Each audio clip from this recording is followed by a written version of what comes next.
বসে গেলাম খেতে। এই যে মা খেতে দিচ্ছে, এই যে গরম গরম ভাত, আর এইদিকে হচ্ছে যে আলু পোস্ত। বাবা খুব গরম, তো আলু পোস্তটা ভালো করে পাখাটা চালাও তো মা একটুখানি। উফ, খুবই গরম। এই যে একদম গরম গরম একদম ভাত, আর এদিকে আলু পোস্ত একদম মাখা। ওহ, এরকম নিয়ে ঠিক এরকম খেতে হবে।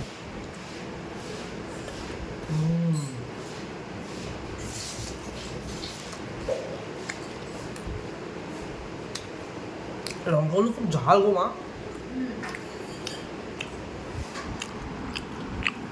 সেই স্বাদ। আলু পোস্ত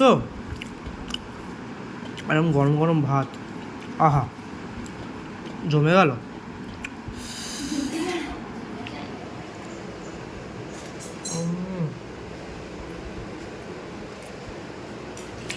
সত্যি। এবার এরকম ডালটা আছে, ডালটা ঘেটে নেবো। ঢেলে নিলাম। এবার একটু ডালটা দিয়ে খেতে হবে। ডাল, আর এদিকে হচ্ছে এই আলু পোস্ত ভাজা। এরকম করে ভালো করে একদম মাখিয়ে নিয়ে, এইদিকে মা একদম এই পাঁপড় ভাজাও দিয়ে দিল।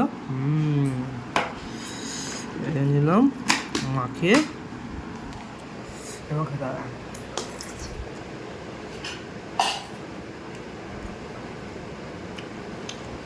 তো কালাকার এরকম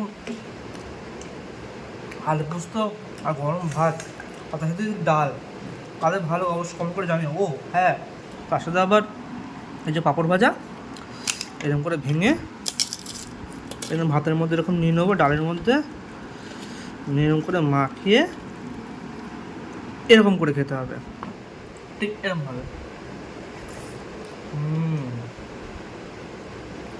অবশ্য করে কাঁচা লঙ্কা,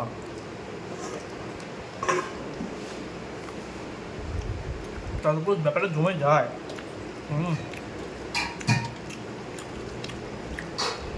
মাঝে মধ্যে এরকম খাবার খেতে এত ভালো লাগে, কী বলবো। তো কারা কারা এরকম খাবার খেতে পছন্দ করে অবশ্যই কমেন্টে জানিও। তো এখনকার জন্য টাটা।